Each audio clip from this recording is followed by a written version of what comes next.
Hi, எல்லாருக்கும் வணக்கம். அவரைக்காய் பொரியல் செய்கிற எப்படின்னு பார்க்கலாம். அதுக்கு ஒரு 1/2 கிலோ அவரைக்காய் எடுத்து கட் பண்ணி சுத்தம் பண்ணி வச்சுருக்கேன். ஒரு பெரிய தக்காளி கட் பண்ணி வச்சுருக்கேன். எண்ணெய் போட்டு கடுகு, கருவேப்பிலை, அதுக்கப்புறம் வெங்காயம், கடலைப்பருப்பு, உளுத்தம்பருப்பு போட்டு வதக்கிட்டேன். இப்போ நம்ம அவரைக்காய் சேர்த்துக்கலாம்.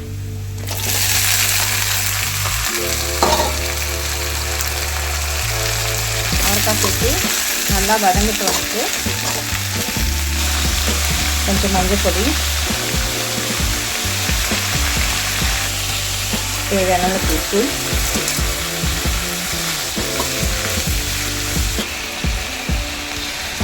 அவரைக்காய் நல்லா வதங்கிட்டு அதில் தக்காளி சேர்த்துக்கலாம்.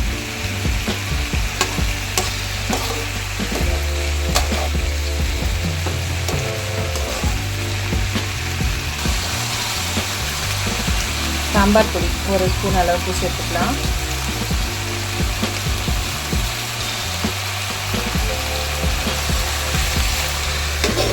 தட்டு போட்டு மூடி வச்சுட்டு சிம்மில் வச்சிடலாம்.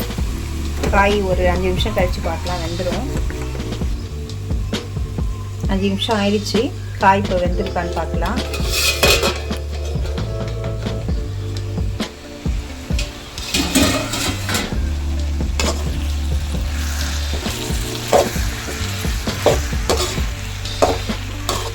குக் ஆயிடுச்சு.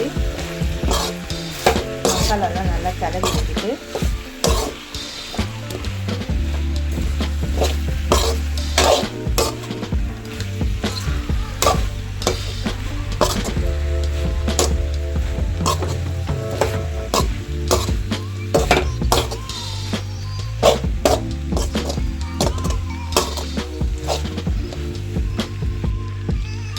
அவரைக்காயில் நம்ம தண்ணி சேர்க்கல, ஏன்னா அது ஃப்ரெஷ்ஷாக இருந்ததுனால அதுலேயே ஈரம் இருக்கும். ரெண்டாவது நம்ம கழுவி அலசி அதில் போடுறதுனால அதனால் ஈரத்தன்மை இருக்கிறதுனால அந்த ஈரத்துலேயே வெந்துடும். நீங்கள் ட்ரையாக இருக்குன்னா இன்னும் கொஞ்சம் ஒரு 1/2 கிளாஸ் தண்ணி வேணால் சேர்த்துக்கோங்க. இப்போ மூடி வச்சிடலாம். ஒரு 2 நிமிஷம் கழித்து அவரைக்காய் பொரியல் நமக்கு ரெடி ஆகிடும். பார்க்கலாம்,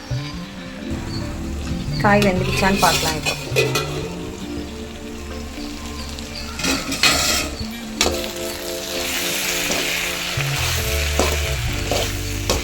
தண்ணியே சேர்க்கல.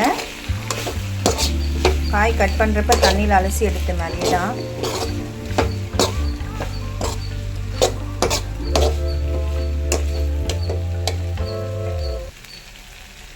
வெந்துடுச்சு.